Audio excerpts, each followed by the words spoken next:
Welcome to another episode of the Impact Chats here with the United Way of Skagit County. I'm Andrew, and I get to host these conversations, and I'm super excited to have my friend Bill Henkel from Community Action joining us today.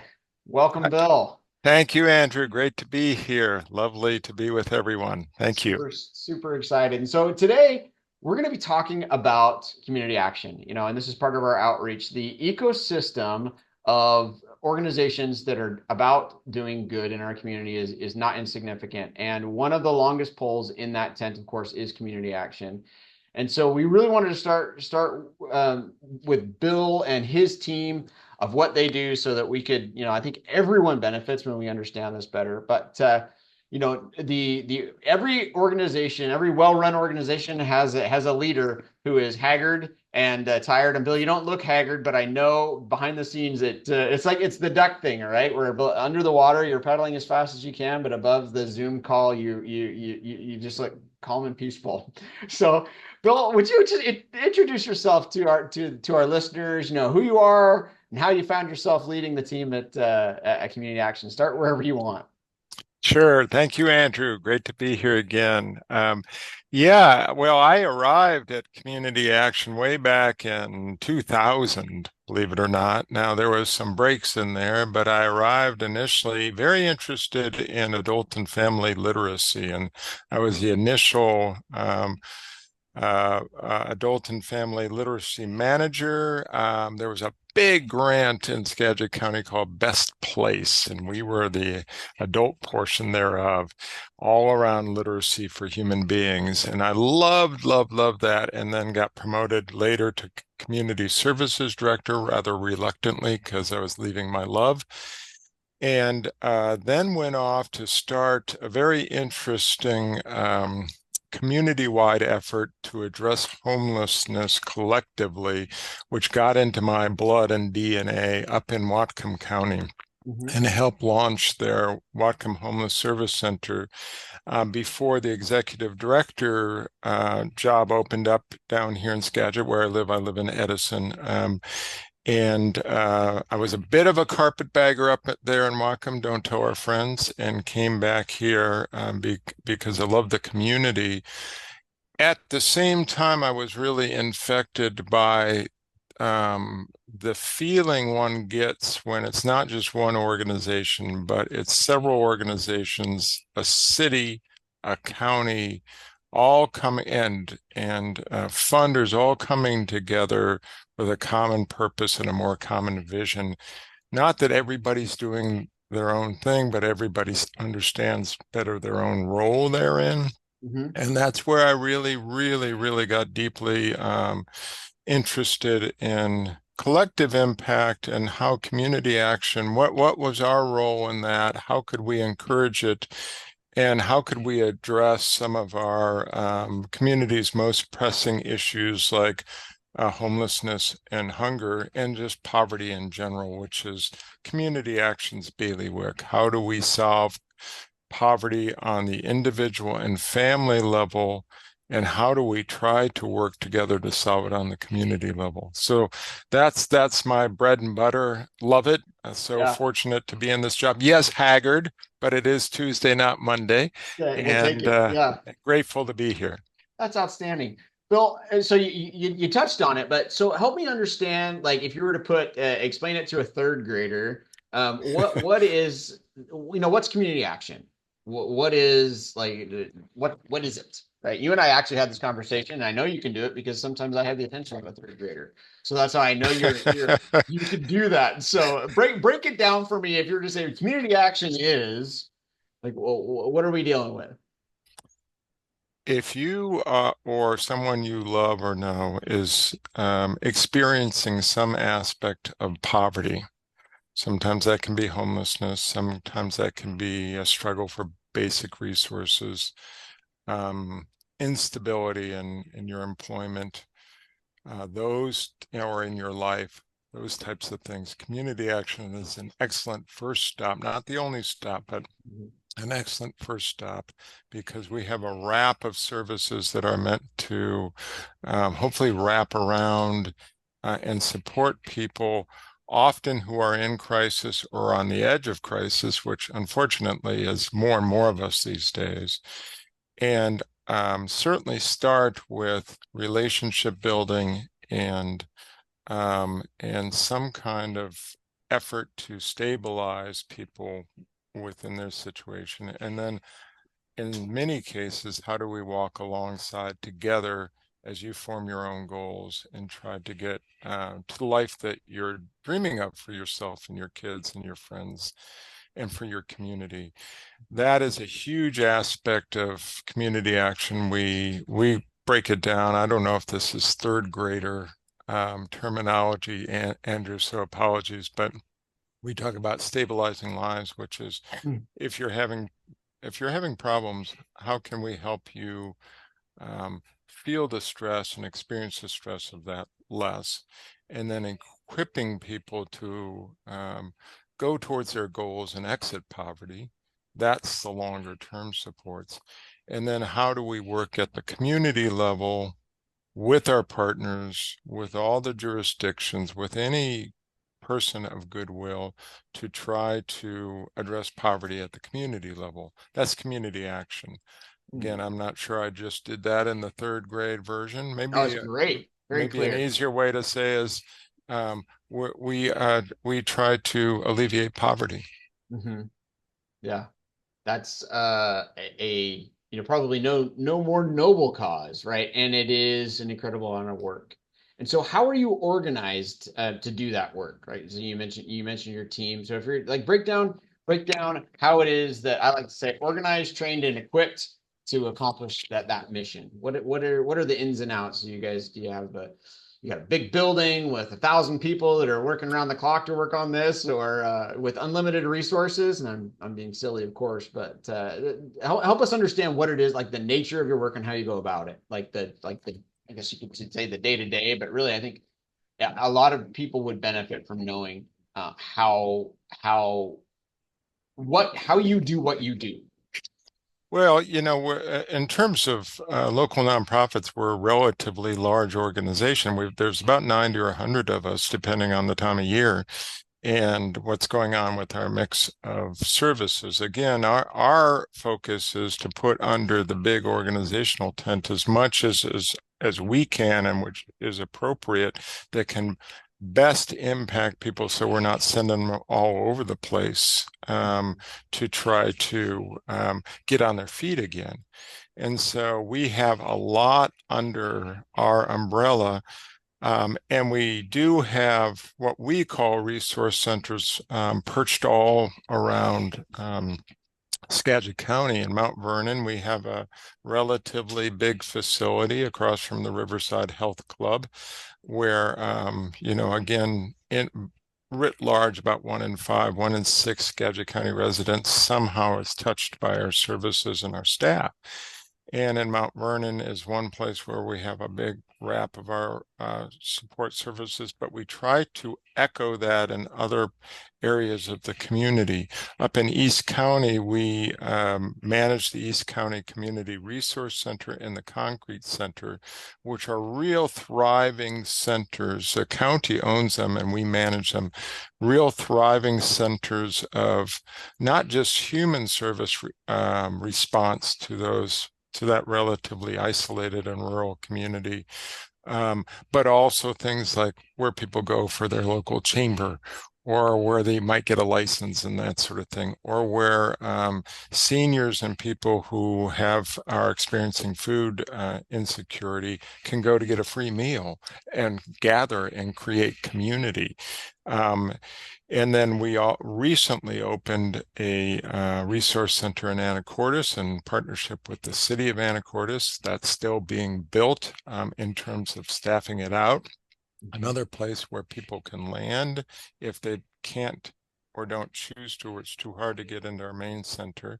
We're out on Whidbey with our WIC program, which is Women, Infant, and Children. We are in Burlington with our Skagit Veterans Connect Center, which is a conglomeration of our staff and partner staff assisting veterans. Robert M. Gates, it's named after Robert Gates, who lives in Skagit County because he provided incredible funding and support to get that launched. And there's an amazing ramp of partners there for veterans who are experiencing some level of need in their lives and need to get connected to each other and to resources and to things they serve their country for that they're eligible for. And there are many other places like in Cedar-Woolley. We house the Food Distribution Center, which is the main hub and warehouse for the emergency food system, all the food banks. In addition to that, we've got a really growing street outreach team that goes out and meets people where they are, often people who are unhoused currently. They might be living in the woods, in their cars, on the streets. These are the folks that people in our community often associate with the face of homelessness, though much of it is invisible. And our street outreach team is charged with going out into the world out there and connecting with people who often have really beat up stories that they've been dealing with. And number one is to get to know them, provide some level of basic support, but build the trust to help invite people back into community and support systems that exist through us or through our partners. Really huge, important, difficult, but beautiful, life-changing work that's done really miracles. And I know we're not alone in that work, but that's a major part of our effort. We have staff that go out into the migrant community, make sure we're doing the same darn thing there, Mm-hmm. establishing relationships of trust and making sure people feel connected to the community at large and the resources available to them. So it's huge, important work that spreads around this community. We've got, the web of community action, and our partners really are hopefully a helpful backbone and infrastructure to that sort of human to human support system in Skagit County. Right. And has it always been this way? I think there's a lot of people like talk to me about this evolution. Like, because it's, you came into kind of the community or the pro-social space with a focus on literacy, and yet, and that was 25 years ago or 24 years ago. And now there's all these other things. What drives these changes, and how has community action been able to respond the way it has? Well, back in 79, I was before my time. Apparently, we were a tiny little, kind of little office down in Mount Vernon. And, it just is one of those things that have evolved over time. Add our DNA, part of what we are held responsible for is really understanding the needs of the community and working with the willing, the force of the willing, whether it's funders, cities, the county, law enforcement, whoever, to build services and supports and partnerships that help human beings and our community progress.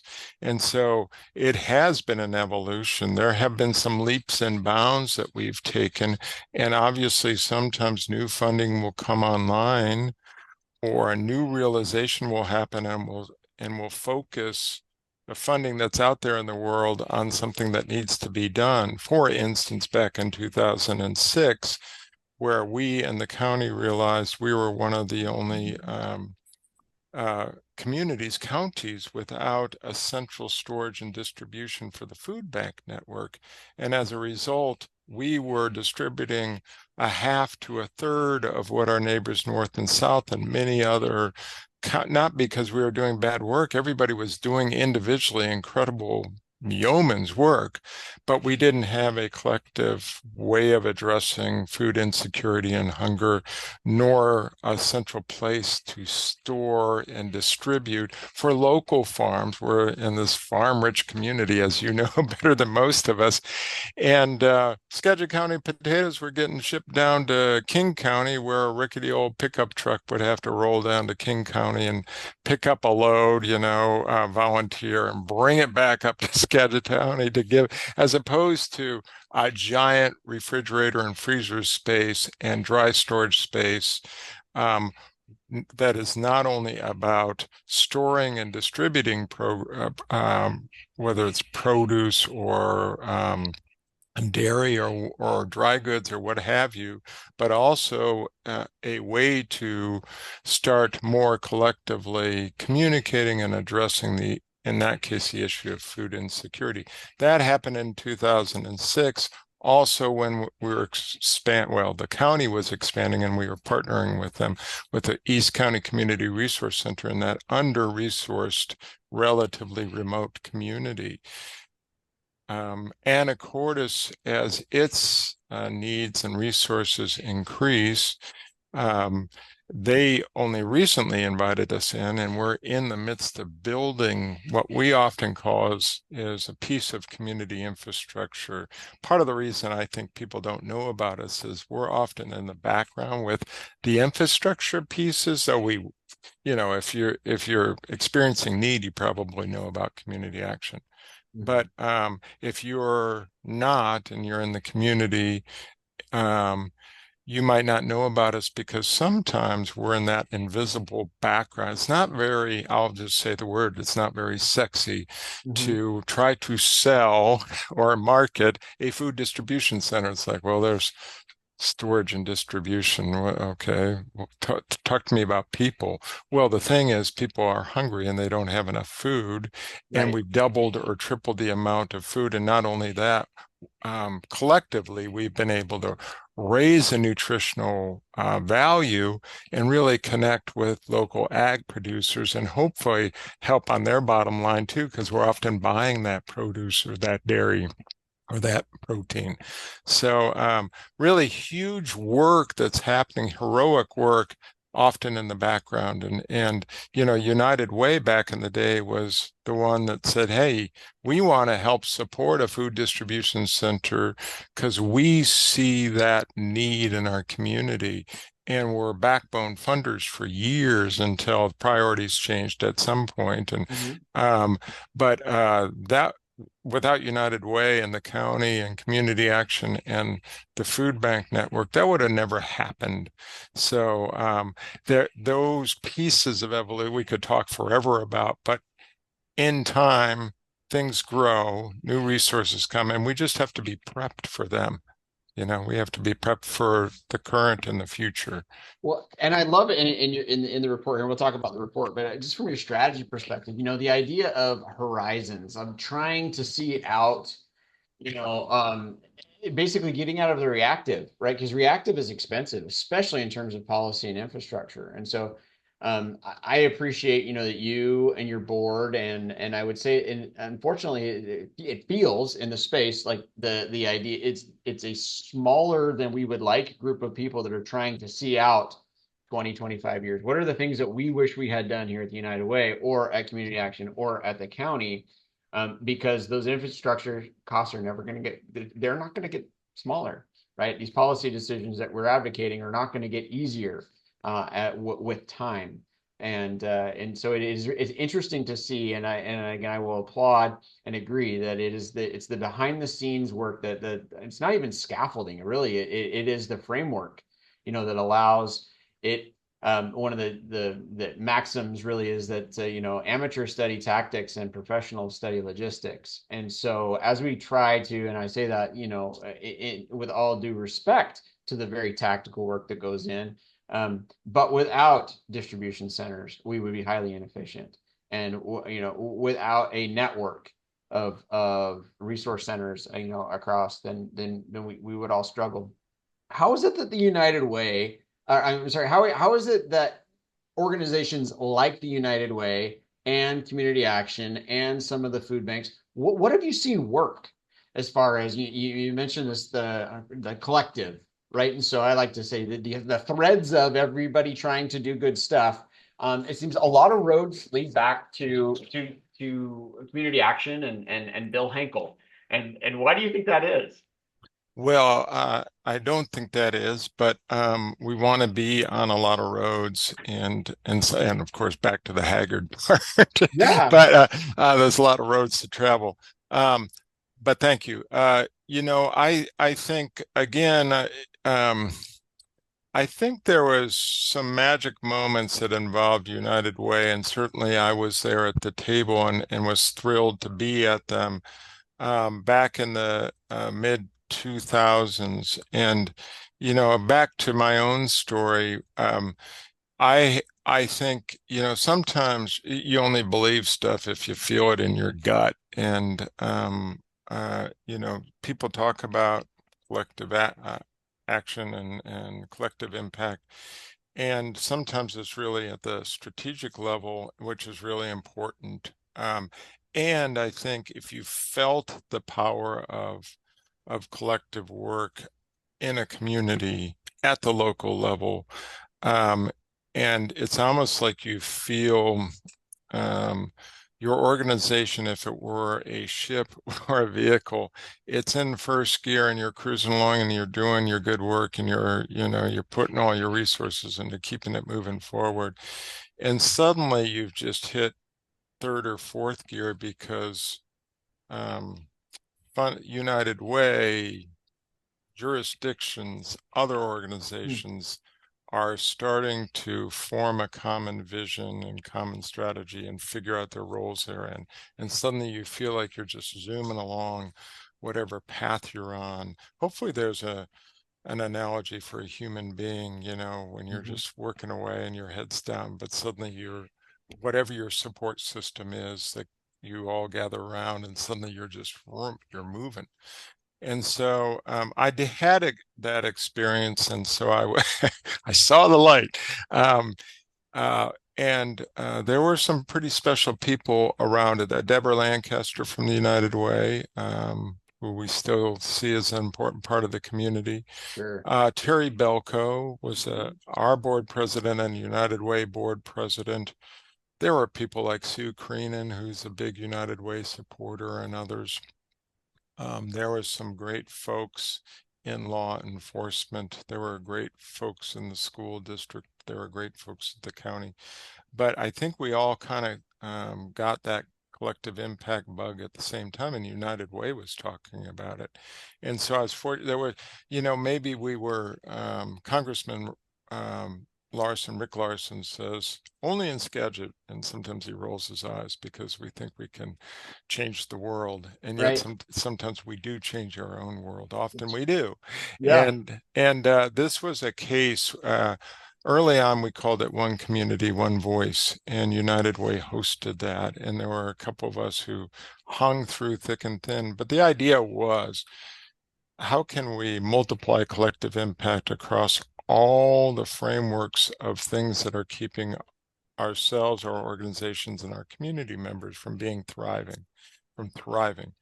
And so there were just a lot of really important things that came out of that. Some of them were nuts and bolts, like the Skagit Food Distribution Center, which is that collective and the food bank network, and certainly East County Community Resource Center.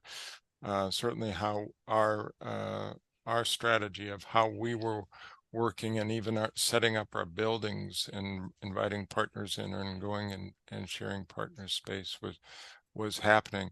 It also that got rebirthed as the Skagit Population Health Trust, which the county stepped in and said, often when you do collective impact, what you need is some kind of somebody at the helm, backbone support.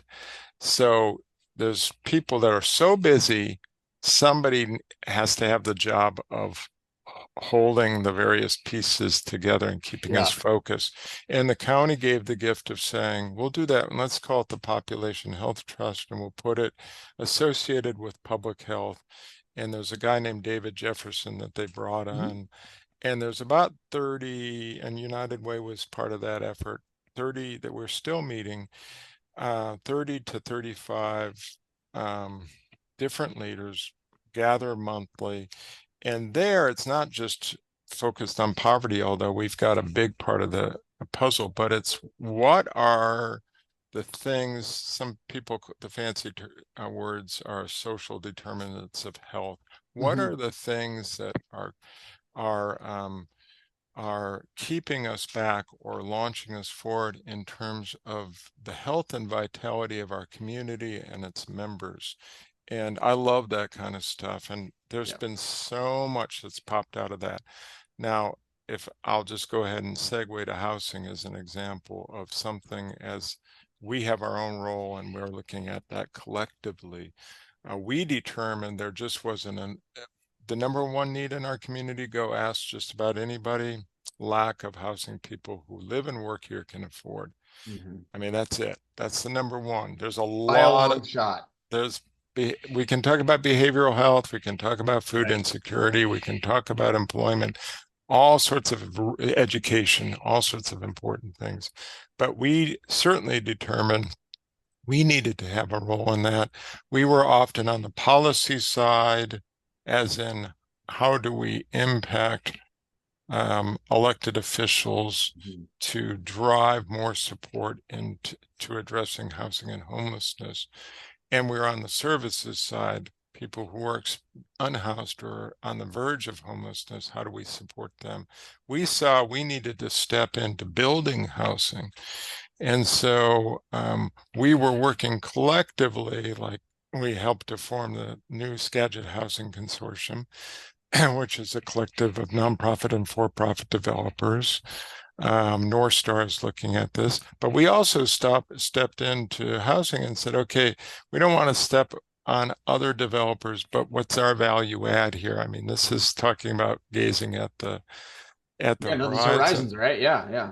And so that's when we said we need to be building housing too.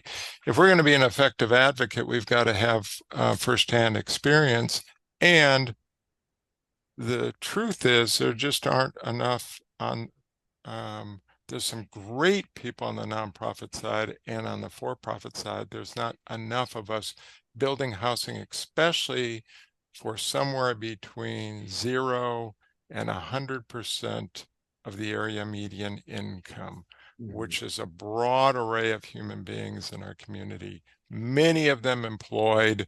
There's a term, workforce housing. I don't like it because seniors are also trying to be housed in our community, but people who live and work here trying to stay, there's a whole swath of our community that if you don't already have a house, it's really hard to get into housing. And Brutally difficult. there's some great efforts on the lowest end for the most marginalized community members with the hugest barriers. And there's some great work on the high market end, but there's a huge gap in the middle. And that's where we said, well, how can we step into that? So our very first project was in Burlington. We think of it as outside the box. It was working with a private developer and some private investment and marrying it with community generosity to convert an existing office building that was underutilized because we have more commercial office space, too much, Yeah. and not enough residential space. We turned the top floor in partnership with the city of Burlington into 34 residential units. They used to be offices. Hmm. And we were able, because we worked with a private developer who builds hotels, has for 40 years, has the subs, can do it incredibly cheaply. The building already is structured for an easy conversion. Nothing's easy, but Right. relatively, Simple. relatively. Yeah. And so now we have 34 units over there, 10 of which are prioritized for veterans because it's right above our Skagit Vet, the Robert M. Gates Skagit Vets Hmm. Connect Center. We've got 11 veterans in there currently. It's completely full. It's not easy work, either building housing or managing it, Right. especially with people with multiple issues in their life. But we saw we needed to step into both of those areas, and we're still growing. We've got our next. We bought a plot of land right by LaVenture Middle School, and we're working with the Mount Vernon School District and others to. It's going to be more family type housing. How do we house at-risk students and their families to give them stability during their schooling? Um, so that they have a better chance at thriving and flourishing, and so these are exciting, difficult, high risk, challenging, beautiful, necessary things that we can't do alone. We're learning from our partners, trying to think outside and inside the box, and we're marrying it with policy, in terms of working with our local elected officials, state elected officials, and federal elected officials to try to get as much success as possible. And we're working collectively because that's the only way we're going to address this issue. We just were proud to work with the League of Women Voters and the new housing consortium in the city of Cedar-Woolley to do a housing forum. It was really interesting.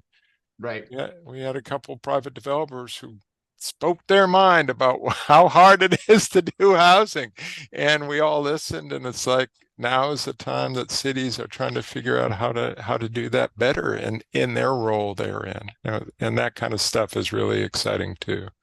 No, and I love that you talked about that partnership, especially on the policy. I think a lot of times that we get sucked into a conversation about policy, we just think like a strategic plan, whatever.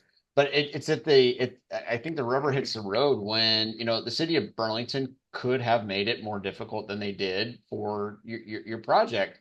And that is, it's not, unfortunately, you talked about Rick Larson talking about, yeah, that's so Skagit. Often that's so Skagit means, why can't you just do what you did last time, but faster and cheaper?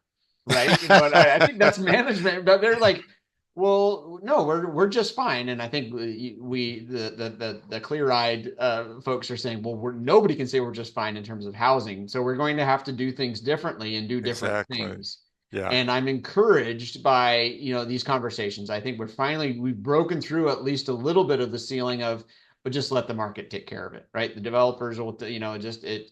And I've like you, I've talked to these developers and said, Andrew, I can do the same project in Arlington, and it's at half the time. The permitting is twice as fast. Materials and labor costs the same, and I'm going to get 30% more return on my Right. project in Right. Snohomish County than in Skagit County. Why would I do a project here? I live here, my people live here, but I make more money. I'm in the business of building, right? I have a construction company. This is what I do. And then when they're able to partner with and have access to either faster permitting, or I don't know, or let's just say there's an ease that may come from partnering with a nonprofit like, Community Action, when you go in hand too, planning and development in Cedar-Woolley or Burlington, or be able to say, here's why we all want something. And you touched on it also. I like to call it that quality of life coefficient, right? When we talk about, whereas we all want a quality of life, housing is a huge part of that. And then I think even the most ardent, I don't know, I would say opposition, but those that are not necessarily opposed, but are haven't seen the same, are not seeing it the same way that we are able to say, no, I agree that, people should have somewhere to live, and in Skagit, right? And so we need to come up with solutions, like you said, for the middle. And I'm encouraged by the work that, the community action's done there, and hopefully that sets both I would like to set, it's an example and a pace. Also, Hmm. I think that there's a sense of urgency that springs from you and your team, and none of us get to do this without our boards. And you have a unique board. Would you double click on that for us a minute? I think people would be surprised that at the makeup, and how you're able to do what you're doing, with your board. Well, thank you. Yeah, it is a unique board. The fancy term for it is a tripartite board, which Mm. is three parts. And so we are actually one of our federal funding streams that births. It's minor in terms of our budget, but it is sort of the initial glue that creates a community action. There's 1,000 of us around the country, and each one locally governed, locally managed, locally owned. But we have sister organizations, like United Way has sister organizations around the country. Each one of us are regulated and determined and birthed through this initial pot of funding, which requires us to have a tripartite board. It came out of Lyndon Johnson's War on Poverty, believe it or not, back in Wow, '64. It's a that's pretty crazy incredible. thing, which Yeah. many other things came out of. Um, and so there's this history, an interesting history. And by the way, I'll say later, if you remind me, I'll say what we discovered about our history that reframed how we approached our work that has to do with being in the trenches and looking at the bigger picture as well. But one of the things we have to do is have a tripartite board, three-part board, and one part is local elected officials, one third, at least a third, or a third. Um, at least a third have to have some lived experience in the issues we deal with. That is poverty. There's about half of at least a half of our 12 board members who have that direct experience. Some people are coming pretty fresh out of an unhoused experience. Others have it in a little bit further in their background, and others are driven out of our community because they can't afford housing as they're trying to um, pursue their educational pathway and the like. People who really understand the issues that we're dealing with and can um, be a voice in governing where we're going to try to address issues in an authentic way that's really grounded in people's real life experiences.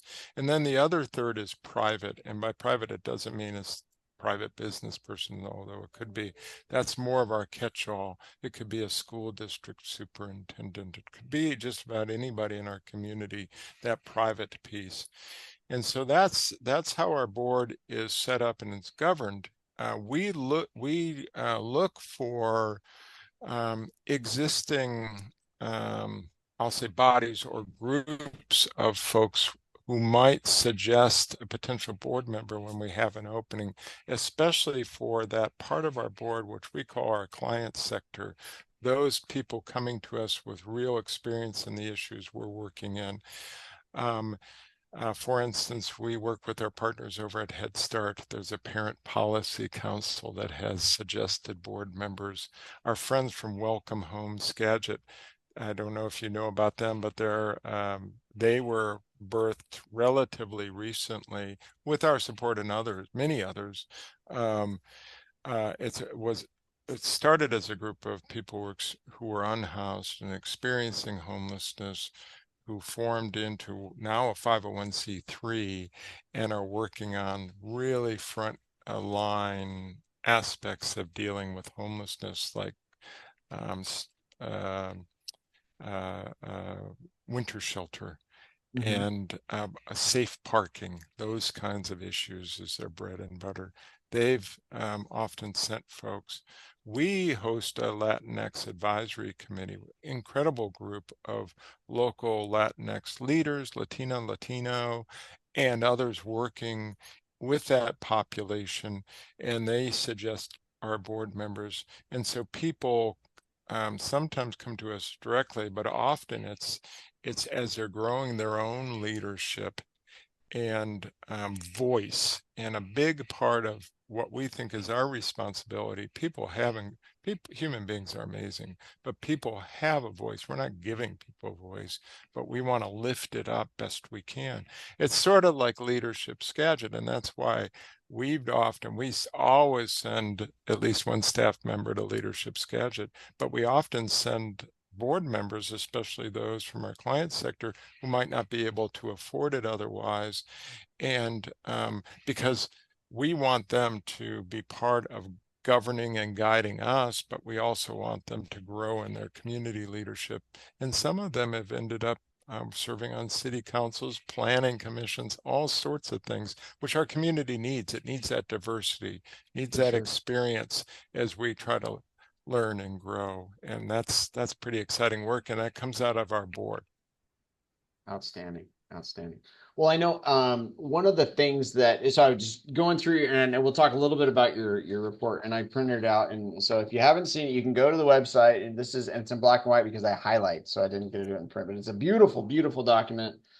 some farmland on the front there, near and dear to my heart. But I was just going through your impact report, and I love that you do this, and it makes it very clear as to what you're about, how well you did, where you're doing your work, where the resource centers are at. I mean, I think this is a really well done document as a snapshot of where we're at. And so thank you for that. Knowing where we're at and with the aspiration of improving the lives or stabilizing lives and equipping people for success, what does the future look like? If you were somebody to say, hey, put your vision on a bumper sticker or a 3x5 card or explain it to a third grader, what is that? What is that vision? If here's where we are, and you got a strategy to get where you're going, where are we going with community action in the future? What is the vision, or what does the future look like, do you feel, for community action?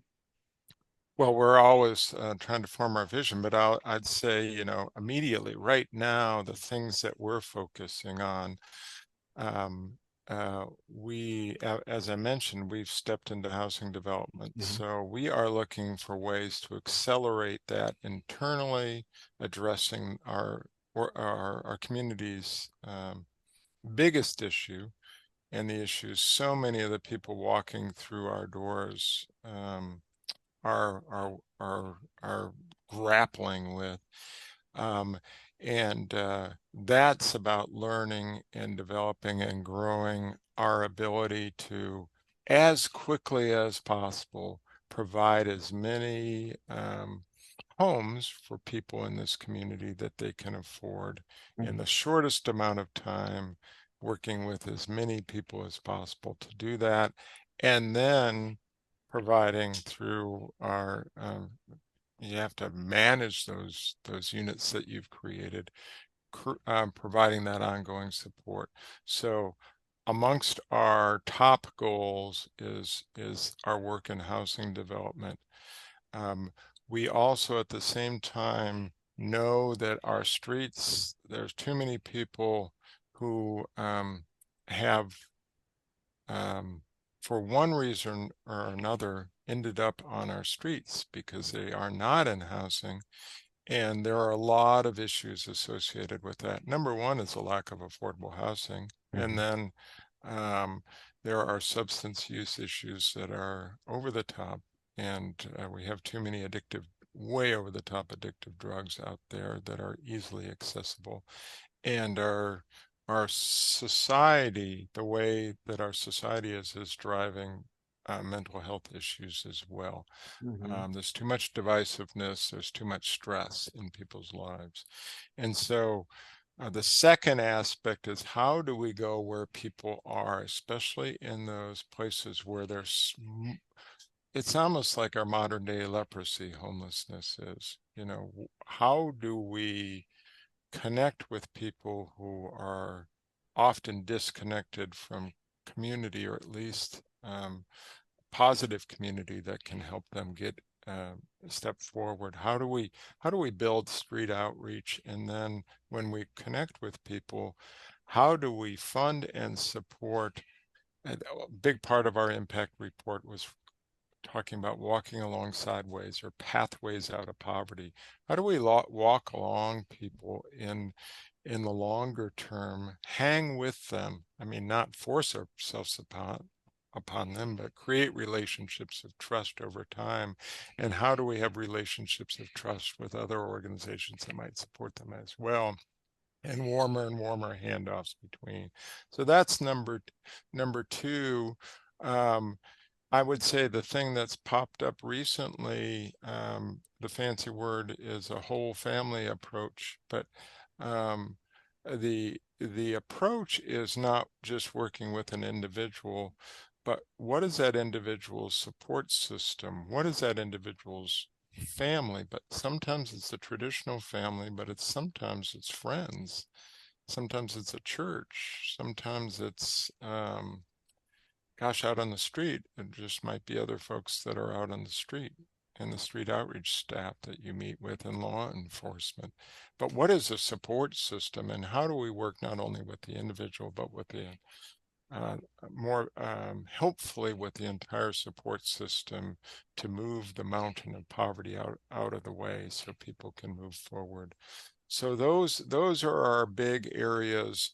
And, always, we like to say, and this is, I tried to tee this up earlier, what we found in the DNA of community action born in the 60s was the statement that more powerful and more important than the services we provide individuals is your work at the community level in providing pathways out of poverty and taking down the barriers to moving forward collectively with the force of the willing out there. And so we're always working on the, in addition to those three areas on the sort of the services support side, we're always working at the community level on what kind of policy can better help people in our community thrive, And I and love that you how do organizations work together on that as well. and I have recently been really digging into some of the rural challenges because I think Mm-hmm. what happened is when I approached, my new role here, and even as a board member, as a community member, I looked at it and said, there's a lot of, what works. Well, here to back up, for a lot of us in Skagit County, there's like, well, if it works in Seattle, it won't work here. Like leave that down there. Or Bellingham's got their issues, but Yeah, I mean, right. truthfully, there is a massive difference between the rural challenge, like our challenges in rural homelessness or rural food insecurity are significantly different. Like the cost of service delivery or transportation, all of those things. So it costs more. It feels like and all problems are sticky wickets, but there are some complexities of providing the services in Skagit County that there's not an off-the-shelf. United Way does not have have a solution set for our problems here, our challenges here in Skagit. We're going to have to take some of these principles that work in other areas and modify them to meet the needs of our communities. Because, as you said, from Marble Mount to what works in Marble Mount is probably not going to work in Arlington or in Anacortes, but there are some elements that may. And I'm wondering, like from where you sit, what's been your experience in kind of I don't want to say cobbling together solutions, but in just addressing the whole idea of one Skagit. Like, well, yes, we all that's a jurisdictional boundary that's been created. But we have a lot of individual cultures and there's an overlay of rural complexity that doesn't make our jobs any easier. What do you think? Well, I think that's correct. And, I think, okay, on the positive side, I think we probably are still mainly on the scale where um, jurisdictions and organizations and school districts and the college and EDASC and everyone, United Way, we kind of know each other, and I think sometimes sometimes that can drive us crazy. I But was just gonna but say, like, but for better or but worse, we know what we're but, getting into. but I tell you, it is a little bit harder to just completely dismiss somebody if they're right in front of you. You Sure. tend to try to work through it. So there's the positive, and there is that seed of the ability to be collaborative, just because we all care for this community and we're working together. But we've got we've got massive city level problems in a rural community without the infrastructure and support and organizations to address it. Now, when you were earlier, I noted you were doing a very good job of describing the why Skagit County as a rural community, often for good reason we go, oh my gosh, homelessness in King County, it is huge. I just was there and it's like shockingly huge. It breaks my heart. It also breaks my heart here, but it's shockingly massive, the scale of it. Um, and, but Skagit County frequently has the lowest vacancy rate for rentals of any community in our state. And so when you described, here's a rural issue. When you described your developer friend who said, well, it's about the same cost down in Arlington, and I've got a gig going there. And when I build it, I'll make X amount more. That's a pretty good summary. I mean, everything's complicated, but that's a pretty good summary of why we have not traditionally had the kind of array of development we've needed in Skagit County to keep up with that issue. And that's why we constantly have the distinction I and you want to change, and many others, of having the lowest vacancy, because that drives local homelessness and mental health issues, substance use issues, issues at the school district, issues with employment vitality, because businesses, they're having a hard time getting the employees they need, because where do I live? Well, I'll have to live in another community, maybe. Some people figure it out. Depends on the situation. And that's dragging our economic vitality, as well as causing all measure of suffering in a community where that's one of the reasons we stepped into housing development. There's simply not enough of us trying to address, especially for that large and growing missing middle of housing that people who live and work here can afford. We're not going to solve it alone. There's no way, but No. we got it. More of us need to be in the game, and it has to do with people of goodwill, but we have less tools in our toolkit in a rural community, and we're more spread out. I'm so glad you said that. And the other thing that I've noticed that's missing, that's not in that toolkit that a lot of our urban neighbors get to reach for, is corporate donations, right?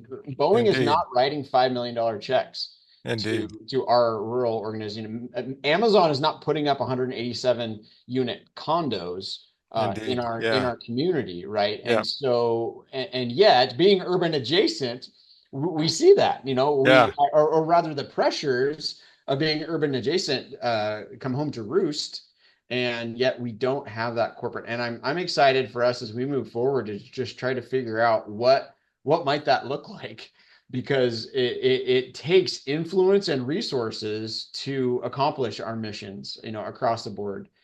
These are the pro social benefits that we're trying to secure for our community, ultimately, to improve the quality of life for all. That's what people ask me to put my mission on a bumper sticker, and that's what it is. It's like we're really trying to improve the quality of life for everyone, and especially those that are on the economic margins, because it is such a steep climb due to things that are, it's just a global economy. There's all kinds of complexity, and I think that one of the opportunities our for the people in our communities is to realize that we just don't have those corporate donors, and so we're going to have to go, or rather, there's an opportunity for mid-level giving.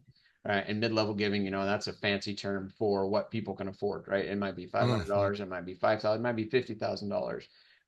But what could be impactful for the people in our community, realizing that we want people's influence, and we certainly are not going to be turning away resources, because that is the fast track to supporting the people that are in greatest need in our community. So, Amen to that. Well, I think people are feeling some of these issues. It's not them, that group of people who are impoverished feeling it. It's our families, and it's our workplaces, it's in our churches, it's wherever we go. And so my hope is that empathy and that new understanding and connection with the issue could help drive as much generosity as possible. And we've got to think of new ways to tap into generosity that doesn't tap it out, but multiplies it. And that's challenging work too, but I know we can do it. Our vision is a community working together to end poverty. Our vision is not community action ending poverty. Our right. vision is a community working together to end poverty, and community action. Our responsibility is to be um, a play whatever part we can play in that in a positive way in what we provide and how we partner with you and many others, and talk to donors in a way that says they understand, yeah, I need and want to invest in this kind of work because it's what our community needs. Well, So, and I like to refer, and when we're talking about, I'm talking to people about community action or the United Way, is those that are going to be successful, these organizations like ours are going to be agile, eligible receivers, which mhm, means to say, and an example of that is during COVID, at the PUD, as a commissioner, we were trying to figure out, we have there's state money that came in, or federal money, and for utilities, right? So people that can mhm, pay the water bill. And it was without a question, it was like, well, talk to community action, right? Because as an mhm, eligible receiver, it's like we at the PUD we're not organized, trained, or equipped to handle that.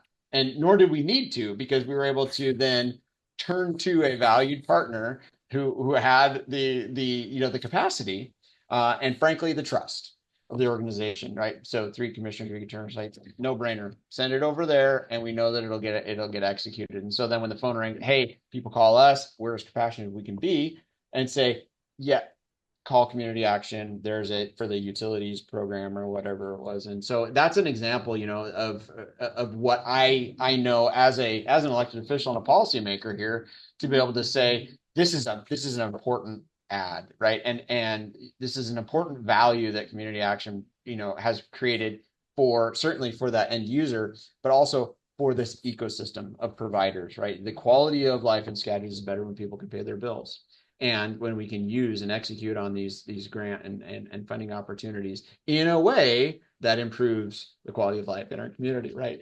I think that's huge. And so kudos to you and your team for that. And please, from from me to you, just know that is something that I can say we turn to it, and I can't imagine we're not the only ones. So that's awesome. Well, and that was homeless prevention, yeah, because anytime you can help somebody pay a bill, you're helping them stay in their house and dedicate that income to other things where possible. And that was so exciting, to be able to step into a way to not just enter, not just home heating, right, but other utility bills and support it. We already have 2,500 families coming through per year, easy, who are getting home heating assistance of some kind and then getting connected with other resources and support systems.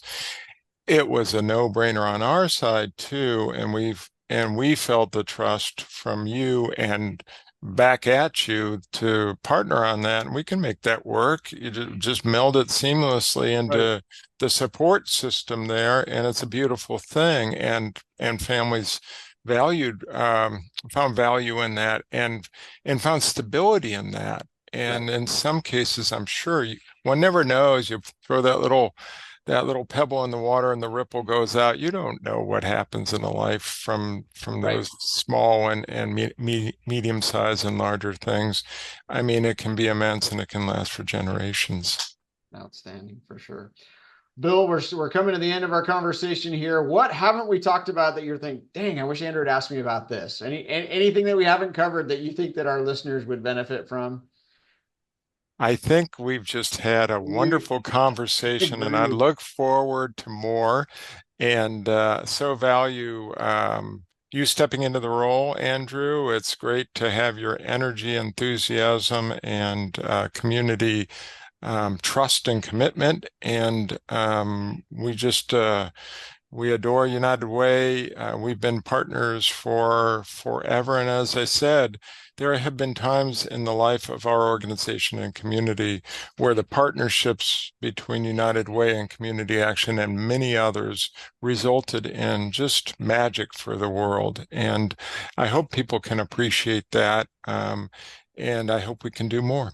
Outstanding. Well, I like to say the best is yet to come, because we're going to build it. And so I do appreciate, both your approach and that of your team. And really, we live in a wonderful place. It's full of wonderful, and it's wonderful because of the people that live here. And I'm really excited about, as we move forward in both of our teams, creating surface areas where people can contribute and with their time, talent, or treasure. And I think that is going to be a huge part of the success that we have moving forward. So thanks. Love it. Thank All you. right.